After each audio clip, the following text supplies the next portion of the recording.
Space Dandy. He's a dandy guy. Strutting through the cosmos, feeling so divine. Starlight on my shoulders, baby, we gonna shine. Got the universe spinning, and the beat's so tight. Space Dandy एक dandy anime है जिसके बारे में तुमने शायद नहीं सुना हो। ये show cosmic comedy, wild adventures और अनएक्सपेक्टेड इमोशनल डेप्थ का एक ज़बरदस्त ब्लेंड है, और वो भी ऐसे टाइम पर जहाँ ज़माना चल रहा था ओवरपावर्ड प्रोटैगनिस्ट का, ओवर यूज्ड इसेकाई का। फर्स्ट इम्प्रेशन इसे देखकर लग सकता है कि ये पाइल ऑफ मेनी शोज में सिर्फ एक और साइफाई एनिमे है, बट थिंक अगेन, क्योंकि स्पेस डैंडी अलग नहीं है। ये हर ट्रोप को फ्लिप करता है और तुम्हें एक एपिसोड में हंसा सकता है, इमोशनल कर सकता है, ग्रूव करवा सकता है। Because this is space dandy, the dandiest anime ever made. Punk Infection. Hello welcome to punk and fiction. मैं हूं सार्थक तुर्की और thank you for watching this video. एक स्पेशल शाउट आउट उन 96 सब्सक्राइबर और 308 व्यूअर्स का जिन्होंने मेरी पिछली वीडियो को सपोर्ट किया था। ये एनकरेजमेंट काफ़ी मैटर करता है। और एक बड़ा धन्यवाद पुणे एनिमे ग्रुप को, जिनकी क्रिसमस एनिमे रिकमेंडेशन पार्टी में मुझे ये शो देखने का अलॉटमेंट मिला और इसी वजह से ये वीडियो पॉसिबल हुई।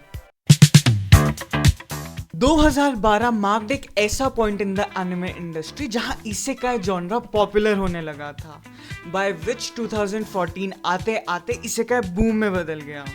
हर दूसरा एनिमे या तो इसेकाई था या उसी ट्रोप्स पे खेल रहा था। No game no life, log horizon 2 और स्वॉर्ड आर्ट ऑनलाइन का सीक्वल 2014 के मेजर रिलीजेस के फोरफ्रंट पे थे। लेकिन इस साल में एक नया एनिमे हाइक्यू और जोजोज बिजार एडवेंचर का नया लेटेस्ट इंस्टॉलमेंट स्टारडस्ट क्रूसेडर जैसे हाईली एंटिसिपेटेड एनिमे भी प्रीमियर हुए। अब ऐसे हेवी एंटिसिपेटेड सीजन में परफेक्ट एनिमे देना काफ़ी टफ था। कौन डिलीवर करेगा जब लोग लार्जली इस चीज़ में इंटरेस्टेड थे कि एक नई दुनिया में एक वाइफू मिलेगी और लाइफ सेट हो जाएगी। तो एक नए आइडिया को लेकर उस टाइम शिनिचिरो वतानाबे ने डिसाइड किया कि वो अपने कल्ट एनिमे काउबॉय बीबॉप का सीक्रेट सीक्वल निकालेंगे, और तब स्टूडियो बोन्स ने प्रीमियर किया स्पेस डैंडी। स्पेस डैंडी एक स्टनिंग आर्ट के साथ, क्वर्की कैरेक्टर्स के साथ, डेफिनेटली एक बैंगर साउंड ट्रैक के साथ व्यूअर्स को लाइट हार्टेड फन देता है। और ऑल्सो जो लोग इंटरेस्टेड है कि एनिमे देखने पर कहाँ से स्टार्ट करे, this is a good starting point. जहाँ इसेकाई एनिमे एक फॉर्मूला पर चल पड़ता है, जहाँ कहानी में कितने ट्विस्ट होंगे, कितने टर्न होंगे, ये सिस्टमैटिकली डिसाइडेड पहले से ही होता है। ये कहना बिल्कुल गलत नहीं होगा कि 99% एनिमे का प्लॉट इस जॉनरा में सिर्फ Ctrl+C + Ctrl+V है। स्पेस डैंडी इन ओवरयूज्ड फॉर्मूला से अलग होकर चलता है। शो एक यूनिक ब्लेंड है कॉमेडी का, इमोशंस का, सिलीनेस का, जो फोर्स्ड नहीं है। शो का कैलिबर इतना स्ट्रॉन्ग है कि तुम एक ही टाइम पर हैप्पी और सैड दोनों फील करते हो।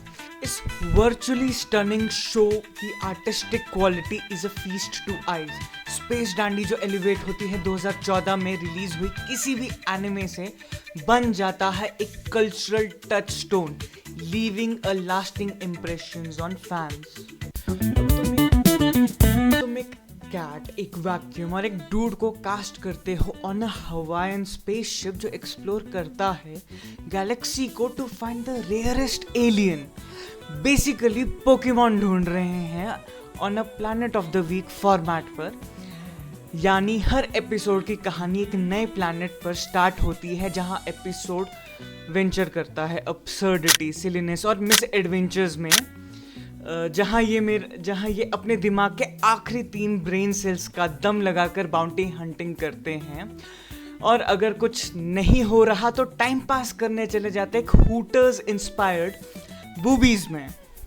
द कास्ट जिसमें एक पॉम्पस सा, चार्मिंग सा बाउंटी हंटर डैंडी जो इंटरेस्टेड है कि जीवन में मज़े लिए जाए, रादर कि अपने बाउंटी हंटिंग प्रोफेशन को सीरियसली करे।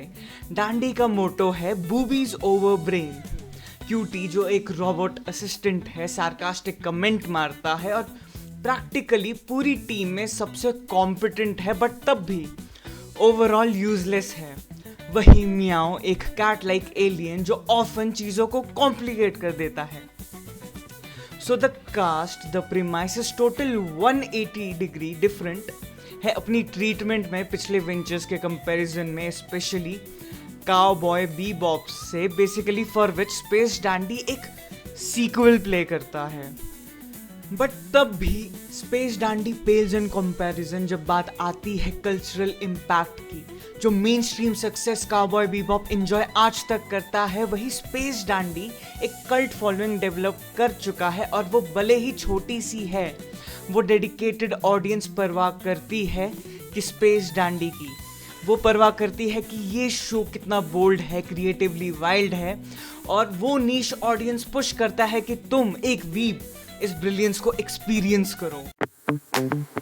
अब अगर कल्चरल पीओवी से कहूं तो इस शो का केयर फ्री एटीट्यूड इस शो की यूएसपी है। इस शो की एग्जिस्टेंस, इसकी अब्सर्डिटी के कारण, शो का बिजार और सररियल नेचर, जो सेटिंग है यानी कि गैलेक्सी जो प्लेग्राउंड है एनिमे का, उसकी रैंडमनेस को पोर्ट्रे करता है, अनप्रेडिक्टेबिलिटी को पोर्ट्रे करता है। But despite this randomness, this absurdity, जो रिलेशनशिप ये तीन मेन कैरेक्टर्स बाकी दुनिया के बीच रिवील करता है, ये रिवील करता है एक डीप इमोशनल लेयर। इंटरेस्टिंगली ये थीम्स इनके मोटिव्स पर भी एक्सटेंड होता है, जहां एवरी एपिसोड एक डायर डूम के साथ दुनिया खत्म हो जाती है, वहीं नेक्स्ट एपिसोड में they are well and alive, just to underscore कि जीवन संघर्ष से भरा पड़ा है। अब बात ब्रॉडर कल्चरल डिस्कोर्स में करूँ तो space dandy is rich in references and inspiration, particularly science fiction से। इन इंस्पिरेशन से एनहांस होकर नरेटिव में डेप्थ आता है। म्याओ ट्विटर चलाता है, इंटरनेट पर लाइव स्ट्रीमिंग कर रहे हैं लोग, और एक पूरा एपिसोड डेडिकेट किया है हाई स्कूल म्यूजिकल के स्पूफ पर। इन सब के बाद भी जॉनरा के साथ एक्सपेरिमेंट होता है, उनका कॉकटेल बनता है, उन्हें सबवर्ट किया जाता है, तुम्हारी एक्सपेक्टेशंस को भी सबवर्ट किया जाता है। जहां एक एपिसोड का प्लॉट स्टार्ट नॉर्मल होता है, बाय द एंड कहानी एक अनएक्सपेक्टेड टर्न ले चुकी होती है। शो की स्टोरी टेलिंग इतनी रिफ्रेशिंग है आज भी, जो सिली ह्यूमरस से डार्क टर्न लेने में एक टाइम नहीं लगता, पर स्टोरी टेलिंग प्लॉट डिपेंडेंट नहीं है। To feel the plot, Space Dandy का म्यूजिक भी एक इंपॉर्टेंट पार्ट प्ले करता है, और टेक अवे ट्रैक्स में स्पेस लेडी और Stardust Pipeline is a must listen.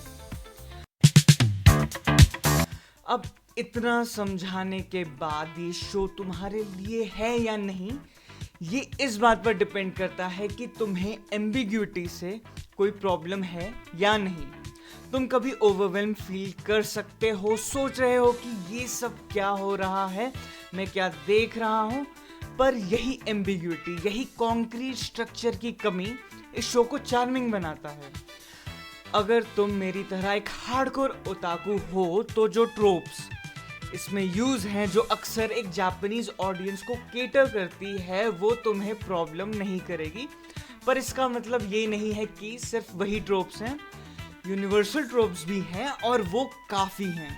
तो वीप्स के पास भी ये शो एंजॉय करने का पूरा चांस है। बाकी रेफरेंस के परे जो फैन सर्विस, वो तो डेफिनेटली अपना काम करेगा। And let's be honest, main of culture उन्हीं सब प्लॉट्स के लिए एनिमे देखते हैं।